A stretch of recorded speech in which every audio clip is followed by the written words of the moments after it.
Hi there, everybody. Welcome back to another live stream on the back. Okay, today we're going to discuss the biomechanics of the back. Last week we did the knee, the biomechanics of the knee. So it will be mostly about how the spine moves and the directions which it moves in. And then later on, again, we will take a look at some exercises that can be done for the back in a chair, especially for people that are at the office or working from home seated.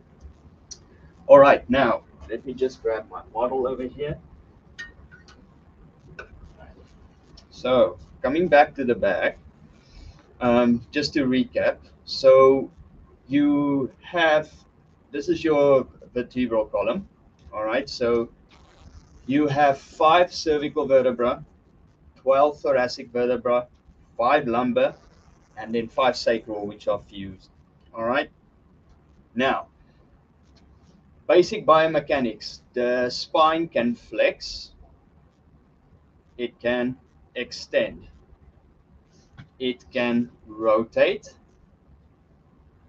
and it can side flex. All right. And the planes of movement these occur on, again, I'll try and make it as painless as possible, is your sagittal plane. Imagine William Tell shooting an arrow with an apple on your head.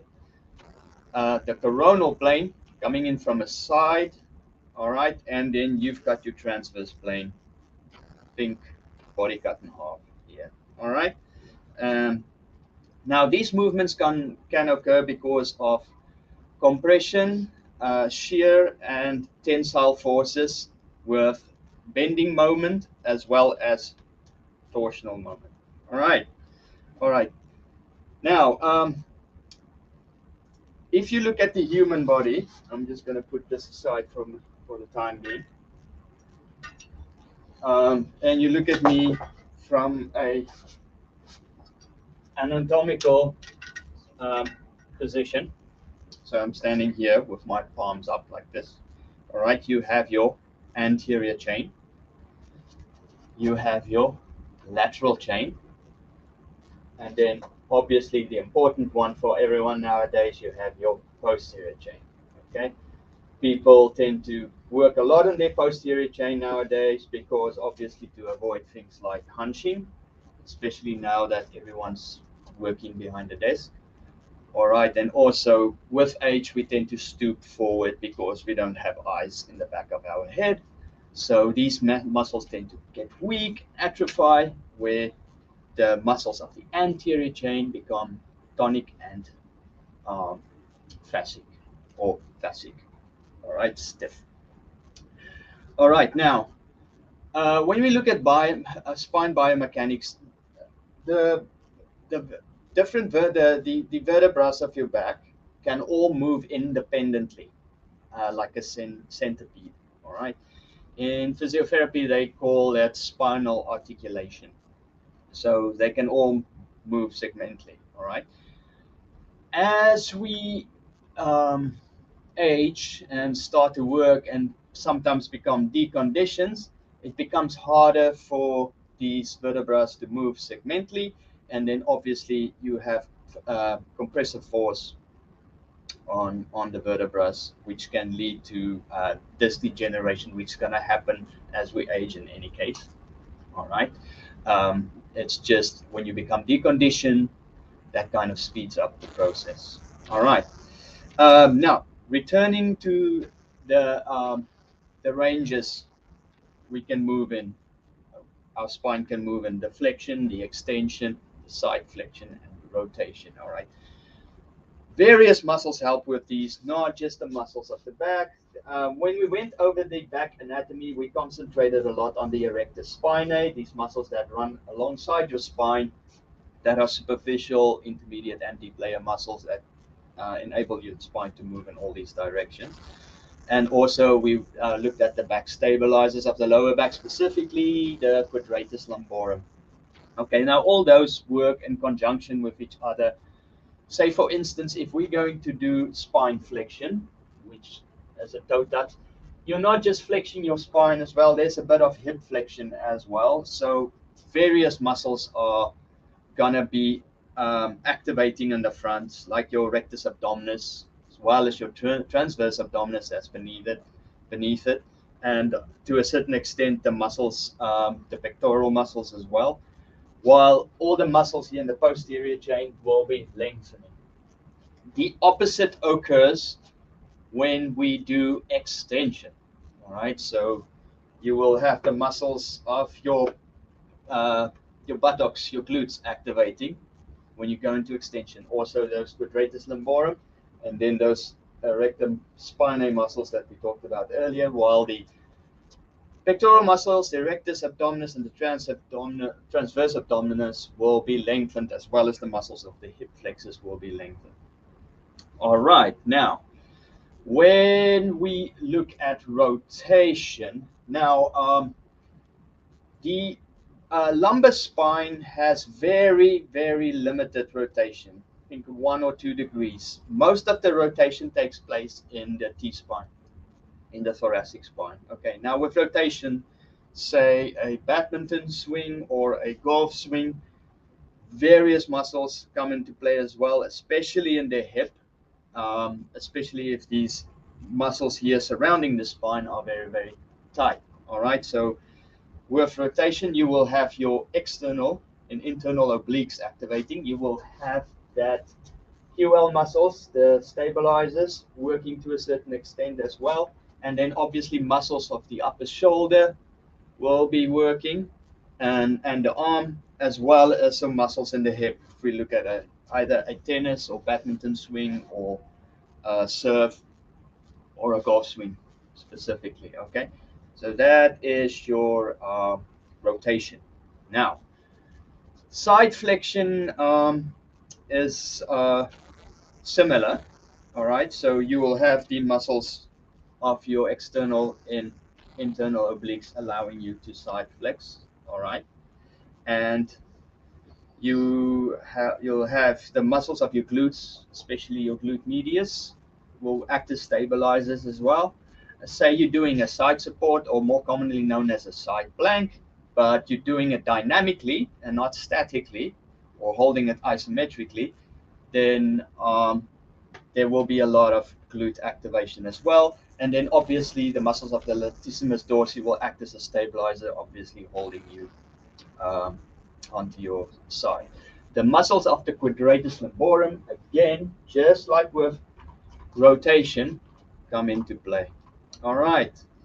Now, I hope that makes a little bit of sense and it wasn't too jumbled. I try to make that as easy as possible. You can really go down a rabbit hole with this.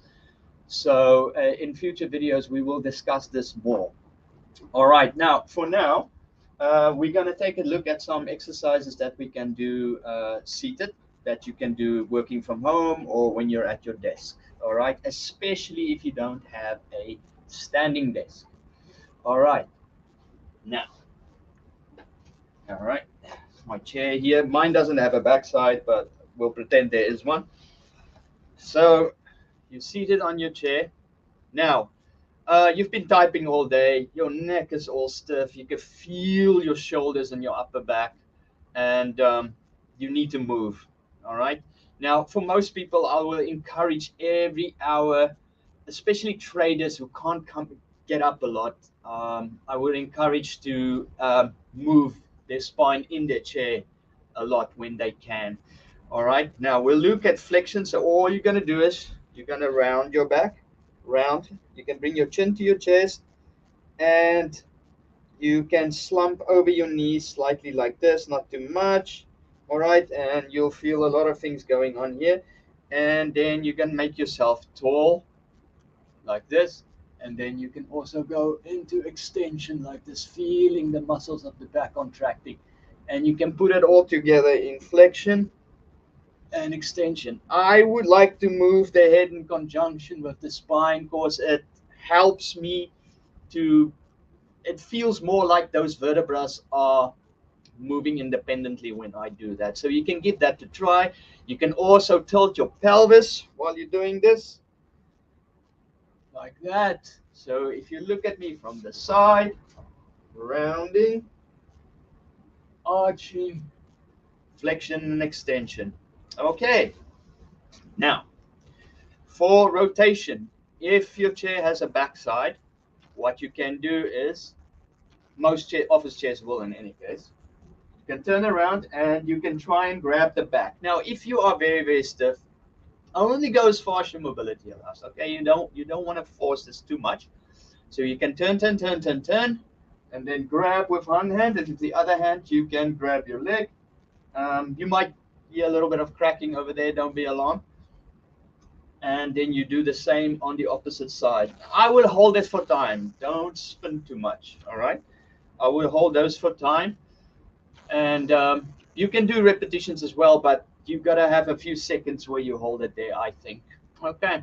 So repetitions are up to you. I normally encourage people to do every hour, flexion and extension and rotation and side flexion, at least 10 repetitions. All right. So you can set an alarm clock on your phone and just to let yourself know, move a little bit.